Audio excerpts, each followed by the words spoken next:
Hello, my name is Kelly D. Weaver. I am the creator, the director, the producer, editor, writer, actor, just a lot of titles of the Dream Weaver Chronicles.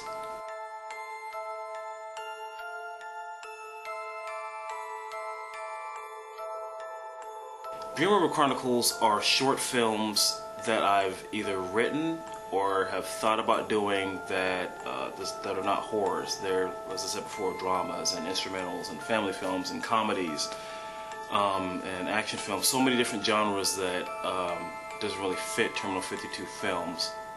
Now, while doing this, I have been working with some great actors that I've worked with before, actors that I first time working with. All the stories have come out really, really great acting, great stories, have a great crew that's been helping me out every step of the way, so definitely looking forward to showing the Dream Weaver Chronicles to the world.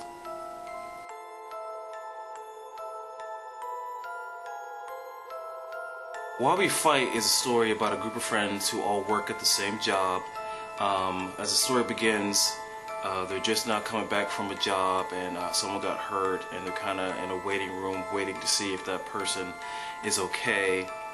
And it's mainly about all the things that go into the job, about the camaraderie, the friendship, but also about the stress.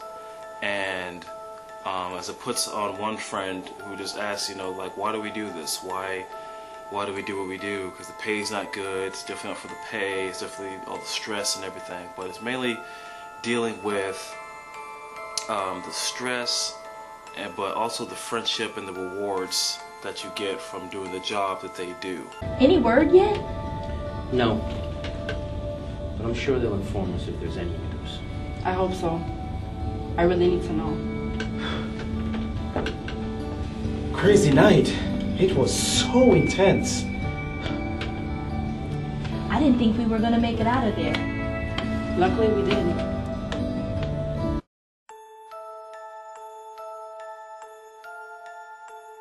Long Slow Goodbye is a story that I actually had a dream about.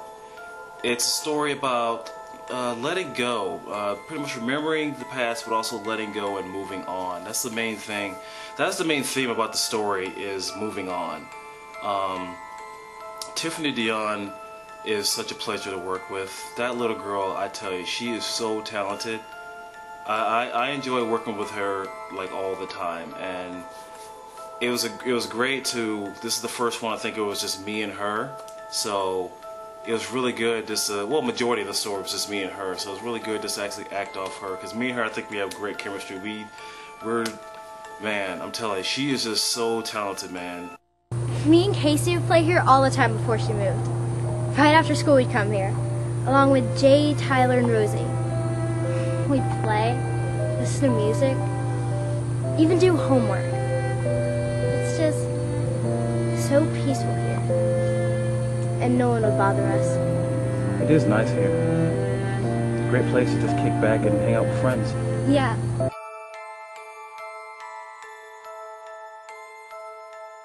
Delusions of a Perfect Existence is, it came about from back when I wanted to be a songwriter and do music. I'm a big fan of music. So it's adapted from a song that I wrote called Delusions of a Perfect Existence.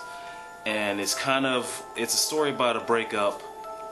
I'm a guy, he's like super depressed, but he always puts over this mask of like, oh, you know, everything's okay, everything's great.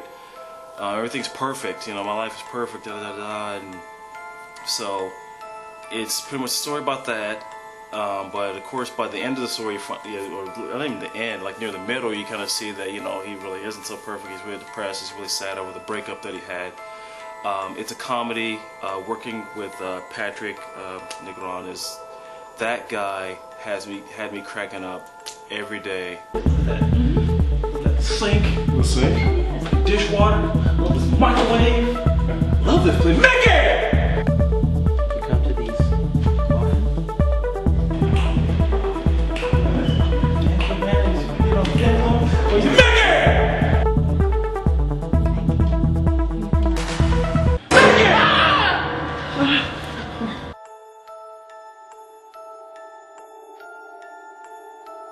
Haunted is another story that I had a dream about. It's a story about facing your demons. It's a story about just almost like letting go too, but also kind of facing what you fear, facing something that happened in the past, and pretty much moving on for that.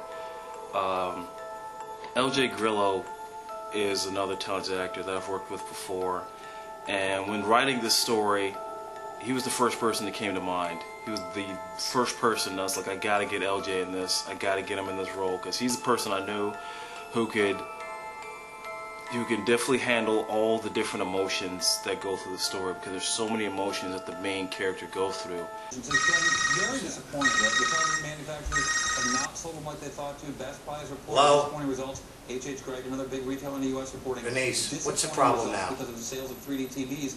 Just not Denise, calm down and explain to me what's going on.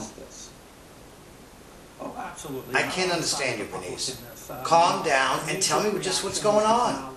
With electronic What? devices backed onto the 2D resources is also one of our ideas. All right, not a problem. Just tell him, schedule him for a meeting for tomorrow morning, 9 a.m. in my office. The television has been very disappointed. The television manufacturers have not sold them like they thought to. Best I'm the owner of the company. Results. How could you ask me why? My name is on that building.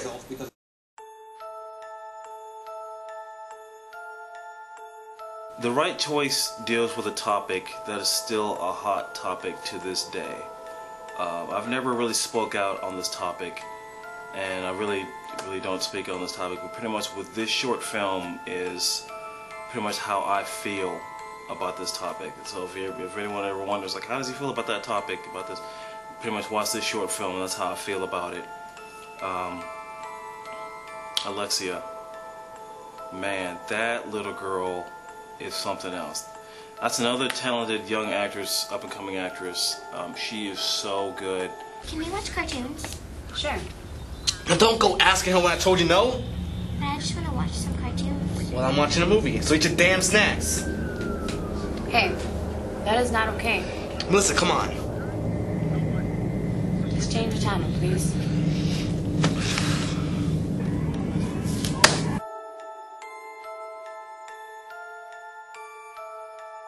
The Lesson is a short film that I wrote a while ago, but could never really fit it into doing what I was doing, because I think at the time I was doing Stories of the Paranormal, and it really didn't fit Stories of the Paranormal, so I kind of put it on the back burner for a little bit.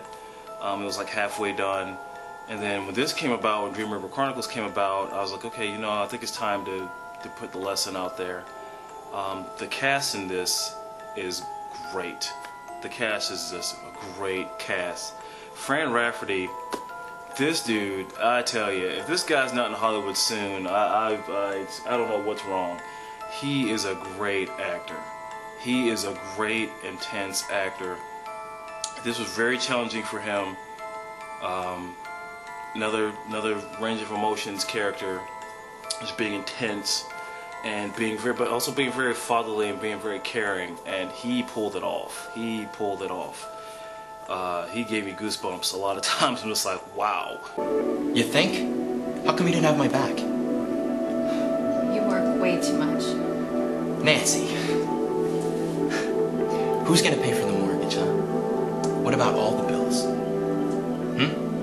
What about Michaela's acting classes so she could do her plays? Or Nathaniel's equipment so we could do his sports? Who, huh? What about you?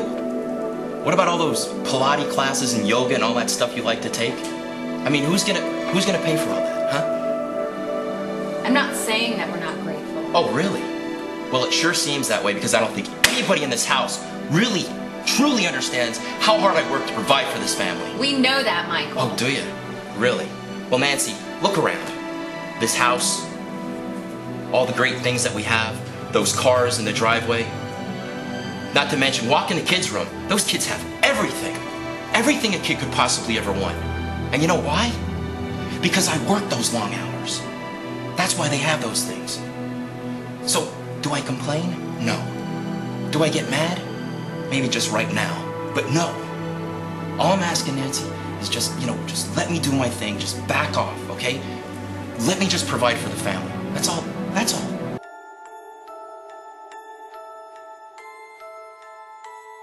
Time is a short film that came about from listening to a song that I believe I listened to 5 years ago.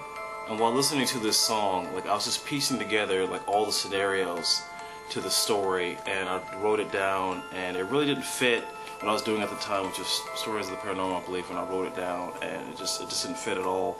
And it's another one I was like, you know, with Dream Weaver Chronicles, I think it's gonna fit. The cast that's in this is just phenomenal. It's a big cast. I haven't worked with a cast this big since the Bailey case, and to get a cast this big for a short that's probably about 6 minutes long is just amazing. It's a compliment in itself. There's just great performances all around. It's instrumental, but still, just to see like these performances, it was just great. And to have this big gathering of people that I've worked with before and have worked with before just come all together, and for this to flow and work perfectly, it was just phenomenal.